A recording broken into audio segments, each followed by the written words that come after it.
Man, aren't you just happy to be alive? Oh, completely. Existence right now. It just feels so good. What up, bitches? But what does it mean to exist? Radical Socrates! That's the name! What the fuck is going on? Oh, nothing. I'm just really happy. Yeah, me too. But why, broskies? Well, it's just a great day out. Yeah.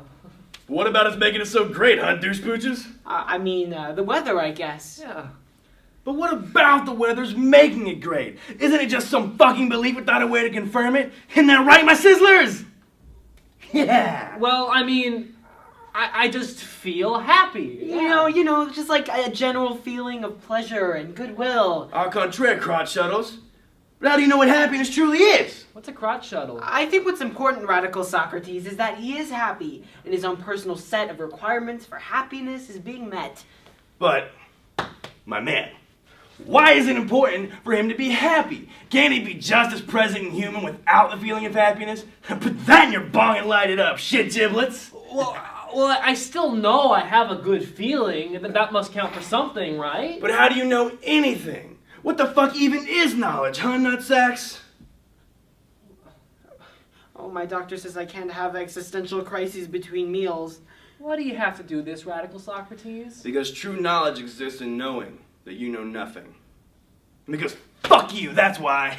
I am no longer happy. Life sucks. Anyway, toodles fuckeritos. Keep on thinking and shit. Bye, Radical Socrates.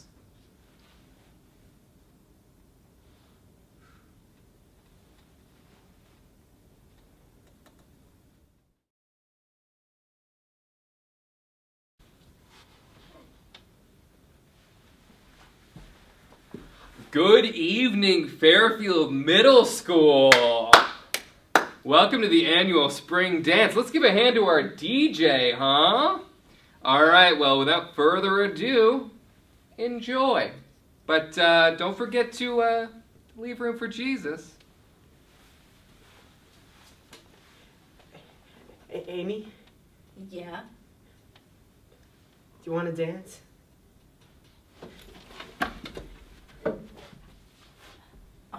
I think my hands go here. Yeah, I've seen that. Yeah. Oh, we're dancing. Whoa, like, milestone. Hey, Jesus! Yeah? Hey, Jesus, what are you doing here? Well, you heard him. I have to be here, so. But Jesus, I really want to dance with this girl. You know, Imagine Dragons is playing. It's perfect. I promise I'll be good. Look, Corey, I know everything that's going on in your head, and, well, you're headed down the wrong road, pal. But I just want to get close so I can see how pretty her eyes are. Oh, and I want to touch Corey's butt. Hey, see, it's that sort of unbridled lust that happens between young people when they're allowed to dance less than a foot apart. We'll be having none of that here. We're just going to have a nice, clean dance, the way it was meant to be. Jeez, this is really lame. Hey, third commandment, Cor, how do you think that feels? I honestly don't know how to respond to that. That's right. Jesus, how come I can't be that close to her, but you're way too close to me? Haven't you ever read the Bible, Corey? Keep dancing, children. But Jesus, everyone's grinding right now. One day you're going to thank me for this.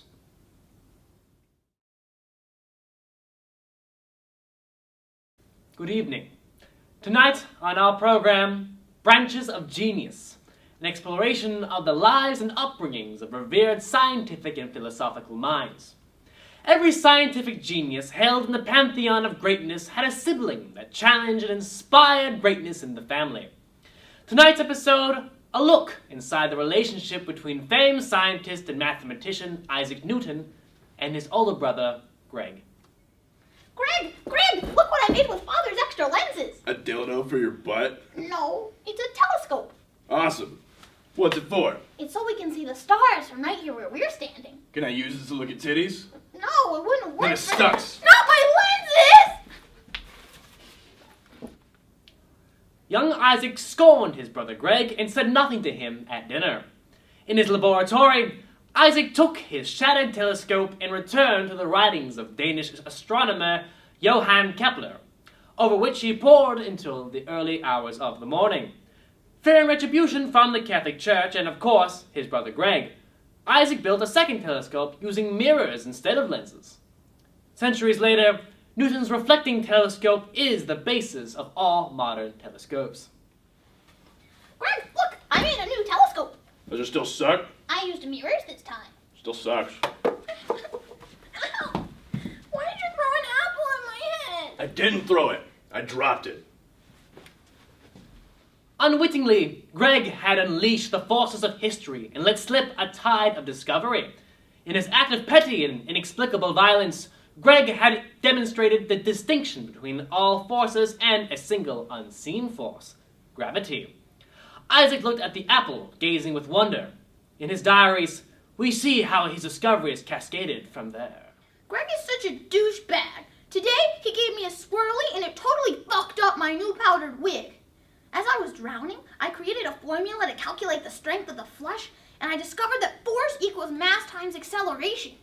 I tried to tell Greg this, but instead of appreciating it, he just tried to sell me weed. Fucking Greg. But without Greg, Isaac would not have learned about force, mass, acceleration, and how not to be a total bitch boy. Isaac's laws of motion would govern the study of physics, but without the teachings of Galileo, Tycho Brahe, and Greg, he would know nothing. Indeed, the cradle of Newtonian theories is Greg Newton's first and only law. Snitches get stitches. Snitches get stitches, Isaac. I'm about to receive the Queen's Cross for my mathematical achievements and contributions to science. How does that apply? Laws of the street always apply.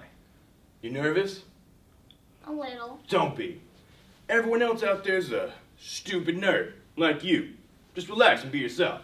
But I guess I'm just worried about my speech. I mean, what If it sucks, it sucks. Sometimes you can't stop shit that's already in motion. A fist in motion will remain in motion unless... But the applause of the crowd drowned out Isaac's words, and he was pulled on stage into the light of history. Time has since forgotten Greg, but through his brother's writings, now sealed in the archives of the Royal Academy of Arts and Sciences, his legacy lives on. Next week on Branches of Genius, Democritus' older sister, Alicia, and how a little bullying can go a long way. Are you there, God? It's me, Margaret. I started my new middle school today.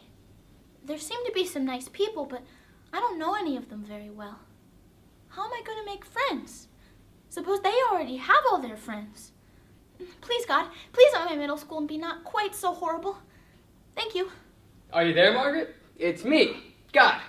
Now, I know you're scared, and that's perfectly normal. You just moved to a new place, and now you're going to have to meet entirely new people. And I wish I could say that was going to be easy, but it won't. People are going to be mean and generally shitty. They're going to make all kinds of jokes about your face and your mom that are going to hurt your feelings even though they have no real meaning whatsoever. I mean, a few of them will be a little funny because your face is kind of weird looking right now, but most will be dumb. And you're all going to get really ugly and hormonal and... Oh God, it's reminding me of when I was in middle school. Anyway, if you need anything, just shoot me a prayer. Ta-ta.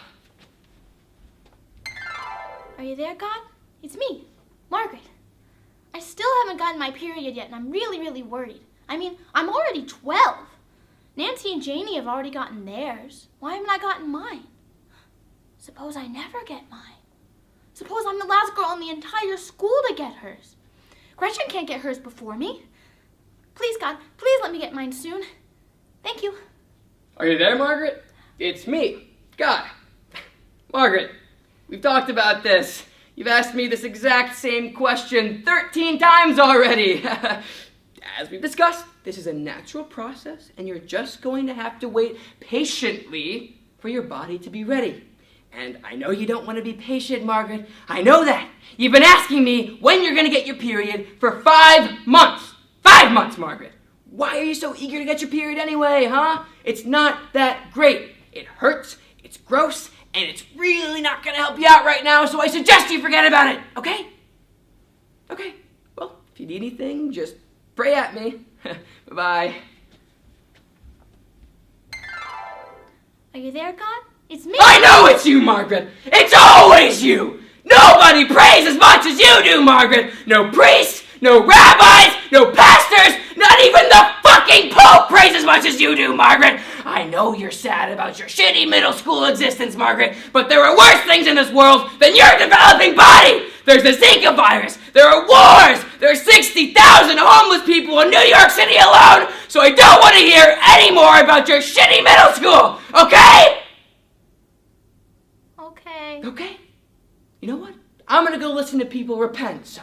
Ta-ta.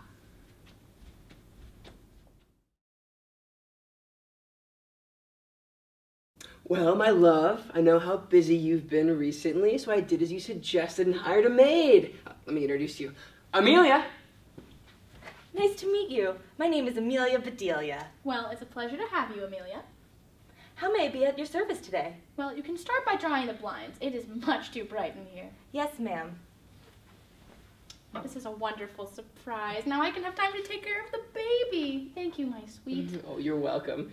You know, I have today off work. Maybe we can have some alone time? That sounds amazing.